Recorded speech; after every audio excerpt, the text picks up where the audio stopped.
सीतारामचंद्राभ्याम नमः। श्रीमद् वाल्मीकि रामायण अरण्य कांड 37वां सर्ग।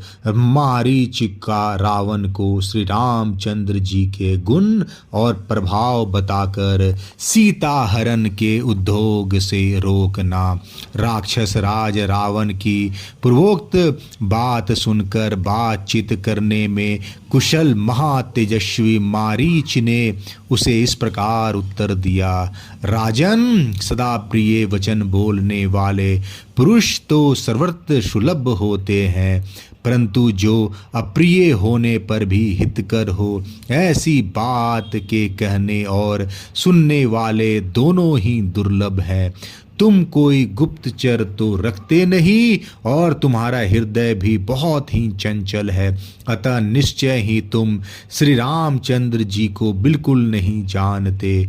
वे पराक्रमोचित गुणों में बहुत बढ़े चढ़े तथा इंद्र और वरुण के समान हैं। तात, मैं तो यही चाहता हूँ कि समस्त राक्षसों का कल्याण हो। कहीं ऐसा न हो कि श्री रामचंद्र जी अत्यंत कुपित हो समस्त लोगों को राक्षसों से शून्य कर दे। जनक नंदिनी सीता तुम्हारे जीवन का अंत करने के लिए तो नहीं उत्पन्न हुई है।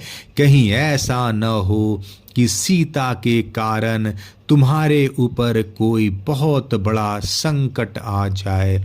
तुम जैसे स्वेच्छाचारी और उच्छृंखल राजा को पाकर लंकापुरी तुम्हारे और राक्षसों के साथ ही नष्ट न हो जाए।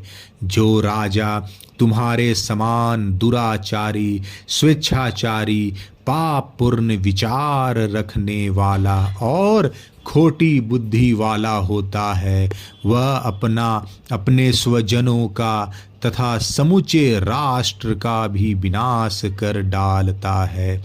श्री रामचंद्र जी न तो पिता द्वारा त्यागे गए हैं या निकाले गए हैं, न उन्होंने धर्म की मर्यादा का किसी तरह त्याग किया है।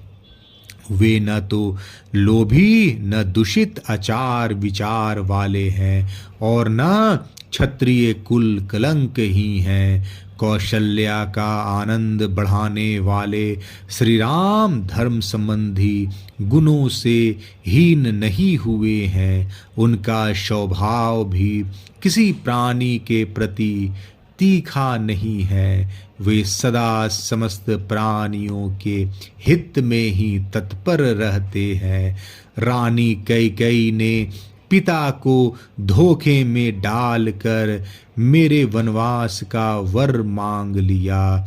यह देखकर धर्मात्मा श्री राम ने मन ही मन यह निश्चय किया कि मैं पिता को सत्यवादी बनाऊंगा, उनके दिए हुए वर या वचन को पूरा करूंगा। इस निश्चय के अनुसार वे स्वयं ही वन को चल दिए। माता कैकेयी और पिता राजा दशरथ का प्रिय करने की इच्छा से ही वे स्वयं राज्य और भोगों का परित्याग करके दंडक वन में प्रविष्ट हुए हैं। तात, श्री राम क्रूर नहीं है, वे मूर्ख और अजितेंद्रिय भी नहीं है। श्री राम में मिथ्या भाषण का दोष मैंने कभी नहीं सुना है, अतः उनके विषय में तुम्हें ऐसी उल्टी बातें कभी नहीं कहनी चाहिए। श्री राम धर्म के मूर्तिमान स्वरूप हैं। वे साधु और सत्य पराक्रमी हैं। जैसे इंद्र समस्त देवताओं के अधिपति हैं, उसी प्रकार श्री राम भी संपूर्ण जगत के राजा हैं। उनकी पत्नी विदेह राजकुमारी सीता अपने ही पातिव्रत के तेज से सुरक्षित है। जैसे सूर्य की प्रभा उससे अलग नहीं की जा सकती, उसी तरह सीता को श्री राम से अलग करना असंभव है। ऐसी दशा में तुम बलपूर्वक उनका अपहरण कैसे करना चाहते हो? श्री राम प्रज्वलित अग्नि के समान है, बाण ही उस अग्नि की ज्वाला है, धनुष और खड्ग ही उसके लिए ईंधन का काम करते हैं। तुम्हें युद्ध के लिए सहसा उस अग्नि में प्रवेश नहीं करना चाहिए।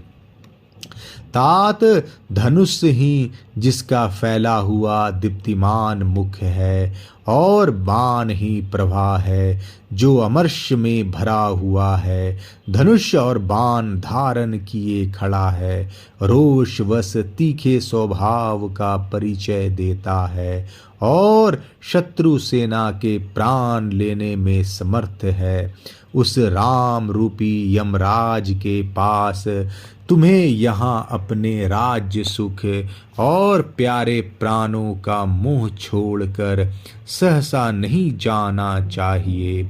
जनक किशोरी सीता जिनकी धर्म पत्नी है, उनका तेज अपरमेय है। श्री रामचंद्र जी का धनुष उनका आश्रय है। अतः तुम में इतनी शक्ति नहीं है कि वन में उनका अपहरण कर सको। श्री रामचंद्र जी मनुष्यों में सिंह के समान पराक्रमी है, उनका वक्षस्थल सिंह के समान उन्नत है। भामिनी सीता उनकी प्राणों से भी अधिक प्रियतमा पत्नी है। वे सदा अपने पति का ही अनुसरण करती है। मिथिलेश कुमारी सीता ओजस्वी श्री राम की प्यारी पत्नी है। वे प्रज्वलित अग्नि की ज्वाला के समान असह्य हैं, अतः उन सुंदरी सीता पर बलात् नहीं किया जा सकता। राक्षस राज, यह व्यर्थ का उद्योग करने से तुम्हें क्या लाभ होगा? जिस दिन युद्ध में तुम्हारे ऊपर श्री राम का दृष्टि पड़ जाए, उसी दिन तुम अपने जीवन का अंत समझना। यदि तुम अपने जीवन का सुख का और परम दुर्लभ राज्य का चिरकाल तक उपभोग करना चाहते हो, तो श्री राम का अपराध न करो।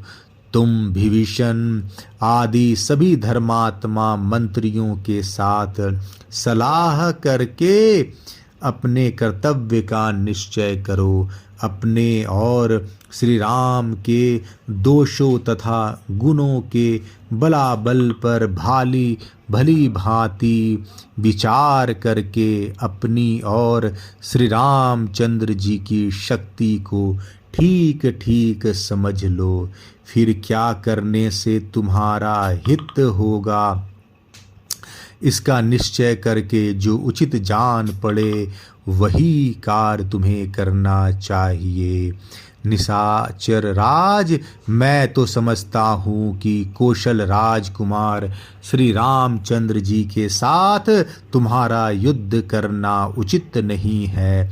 अब पुनः मेरी एक बात और सुनो, यह तुम्हारे लिए बहुत ही उत्तम, उचित और उपयुक्त सिद्ध होगी। अरण्यकांड 37वां सर्ग समाप्त। जय श्री राम।